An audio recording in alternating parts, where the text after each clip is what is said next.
Sir आपका इतना लंबा अनुभव रहा है, आप जैसे भी बता भी रहे हैं, मैं आपसे जानना चाहता हूँ what is your definition of Indian national Congress. Indian national Congress को आप कैसे देखते हैं, कितना आपको समझ आई है वो पार्टी, और उसमें पॉलिटिकली एक्टिव रहने के लिए क्या क्या करना पड़ता है?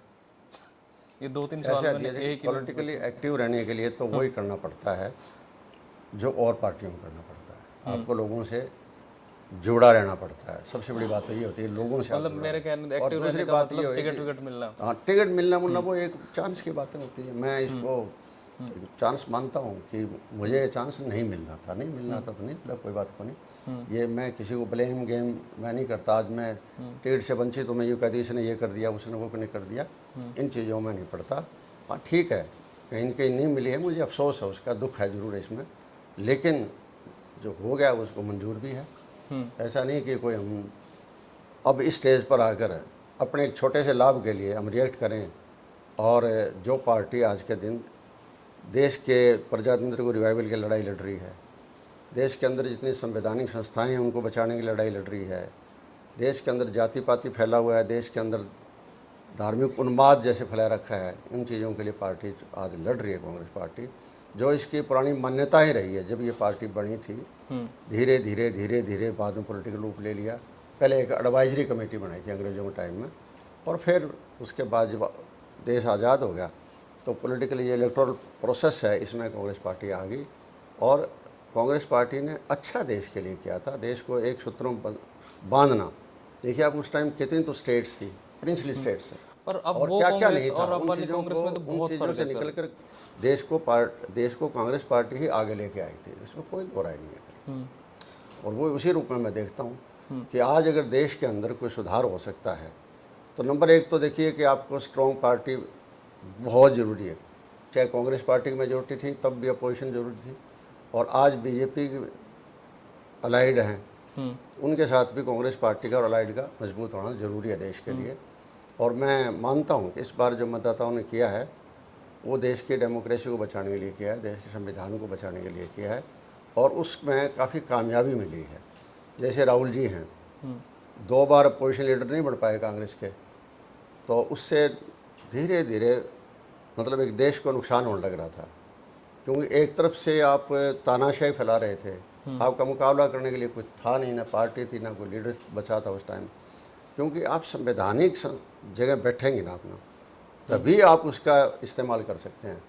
तो राहुल जी जैसे अपोजिशन लीडर बन गए, लीडर बनने के बाद उस पद का जो है ना वो सदुपयोग यही कर रहे हैं कि विपक्ष की भूमिका होनी चाहिए, तानाशाह पर कंट्रोल डालने का एक तरीका हो, नकेल डालने का एक तरीका हो।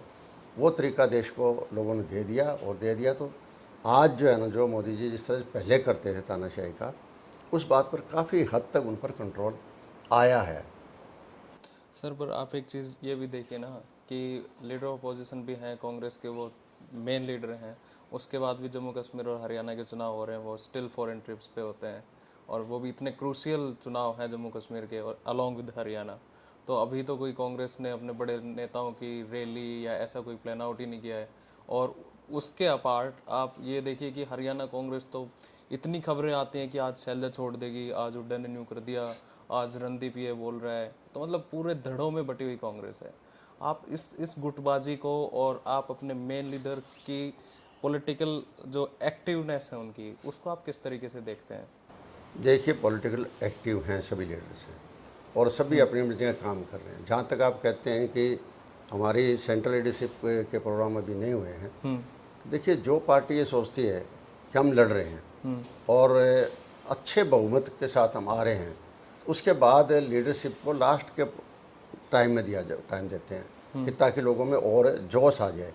शुरू के अंदर जो है ना कोई पार्टी हो उसको ग्राउंड अपना बढ़ाना पड़ेगा, और कांग्रेस का ग्राउंड पहले दिन से बन गया।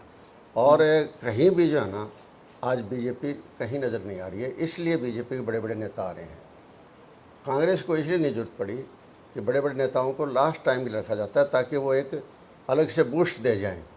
तो आगे राहुल गांधी जी का प्रोग्राम आ रहा है, मेरे ख्याल में परसों ही आ रहा है, 26 तारीख को 2 जगह प्रोग्राम के हैं, और जगह भी दूसरी सेंट्रल लीडरशिप है उनके प्रोग्राम भी आएंगे, प्रियंका गांधी जी के भी आएंगे, और भी दूसरे, खड़गे जी कल बीमार हो गए थे इस वजह से नहीं जा पाए थे, वो भी आएंगे। लेकिन जहाँ जहाँ जरूरत समझी जाएगी, क्योंकि अब साथ में जम्मू एंड कश्मीर में चुनाव हो रहे हैं, वो हमारे लिए और ज़्यादा इम्पोर्टेंट चुनाव हैं, क्योंकि वहाँ का जो है कश्मीर के अंदर भी एकदम प्रजातंत्र तो लाना जो है, असेंबली विधानसभा दोबारा बनाना, स्टेट हुड दोबारा बनाना, स्टेट हुड दोबारा देना, ये सबसे बड़ा इशू है आज देश के लिए। स्टेब्लिश कैसे जम्मू कश्मीर को स्टेट हुड मिले, स्टेट हुड मिलेगा तो स्वाभाविक, अब तो जो चुनाव होंगे वो सबसे बड़ी पावर गवर्नर के पास ही होगी, चीफ मिनिस्टर के पास वो पावर ही नहीं होगी। तो उसके ये लड़ाई तो हो रही है, सिर्फ वहाँ मतलब जो है ना दोबारा जो है स्टेट हुड लाने की लड़ाई लड़ रहे हैं, और यहाँ बाकायदा स्टेट हुड है, और कांग्रेस पार्टी स्टेट पार्टी जो है वो सक्षम है, स्टेट के नेता सक्षम है इसके अंदर कि परिवर्तन, ज़बरदस्त परिवर्तन आएगा। लोग कल्पना नहीं कर सकते इतनी सीटें कांग्रेस पार्टी को आएगी, बीजेपी को अपनी मुँह की खानी पड़ेगी। जहाँ तक आप कहते हैं ये कि आपस में ये हो रहा है वो हो रहा है, ये देखिए विचारों का होता है, स्वाभाविक है, एक घर परिवार के अंदर खुल के बोलने का अधिकार होगा तो लोग अपनी बात बताएंगे, अच्छी बात है, बजाय वो दबके रह जाए, अंदर दबके रह जाए, ताकि बाद में पार्टी उसमें सुधार कर सके। और जहाँ तक अब बंटने की बात है, पटरी तो बीजेपी बटी हुई है आज के दिन, सबसे ज़्यादा बीजेपी बटी हुई है। जितने बीजेपी के लीडर छोड़ के गए बीजेपी पार्टी को, जिसको पार्टी कहते हैं डिसिप्लिन की पार्टी है, ऑर्गेनाइज पार्टी है, इसका कोई कैडर भी है, लेकिन देखो आप हाल क्या हुआ है, सारे के सारे जो है ना नेता लोग जो है ना काफ़ी बीजेपी को पार्टी को छोड़ गए या चुनाव से किनारा कर लिया है। लास्ट में तो मुख्यमंत्री बदलना पड़ा।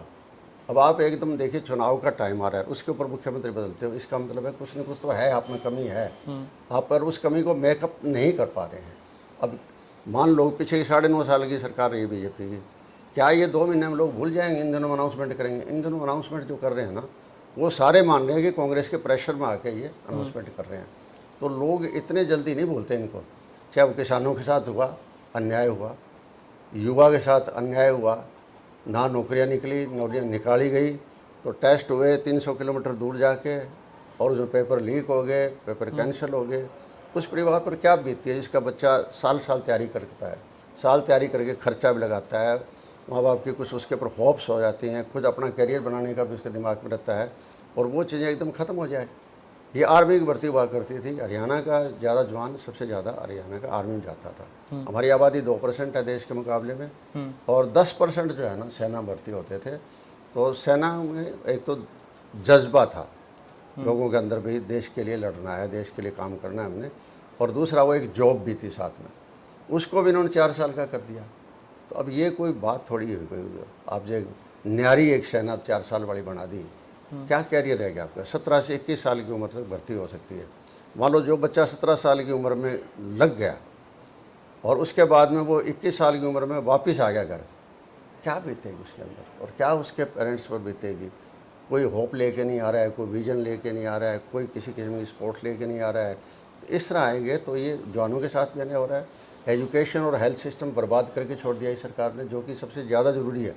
आज आदमी को हेल्थ और एजुकेशन दोनों खरीदनी पड़ रही है, मतलब गवर्नमेंट नहीं प्रोवाइड कर रही है। सिस्टम बड़ा हुआ है, गवर्नमेंट स्कूल्स बने हुए हैं, गवर्नमेंट कॉलेज बने हुए हैं, यूनिवर्सिटियाँ बनी हुई है, गवर्नमेंट हॉस्पिटल्स बने हुए हैं, नीचे सब सेंटर से लेकर डिस्ट्रिक्ट हॉस्पिटल तक बने हुए हैं। इनके जो पैरामीटर्स हैं हर लेवल के ऊपर अगर वो दे दिए जाएँ, मान लो इतने ये डॉक्टर चाहिए, इतनी ये इक्विपमेंट चाहिए, इतने पैरामेडिकल स्टाफ चाहिए, इतना स्पोर्टिंग जो आपका दूसरा स्टाफ है वो चाहिए आपको, अगर वो आप नहीं देंगे तो कहाँ जाएंगे लोग? प्राइवेट अस्पतालों में जाएंगे।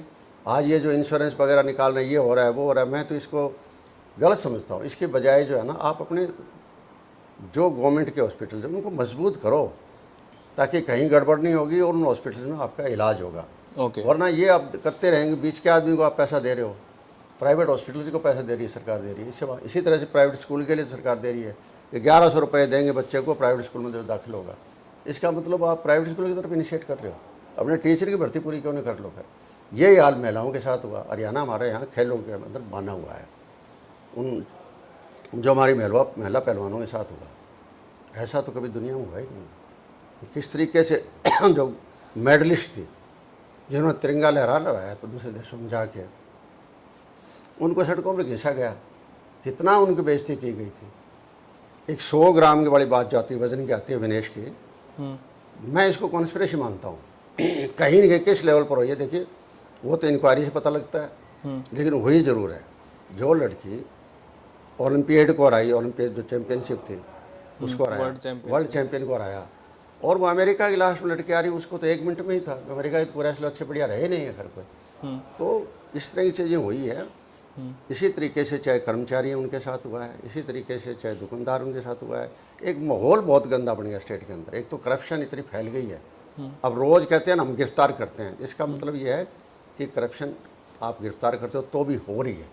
और लोग क्या कहते हैं, पैसे ज़्यादा ले रहे हैं कि हमें छुट जाएंगे, कल को पकड़े जाएंगे तो अच्छे पैसे कमाए होंगे।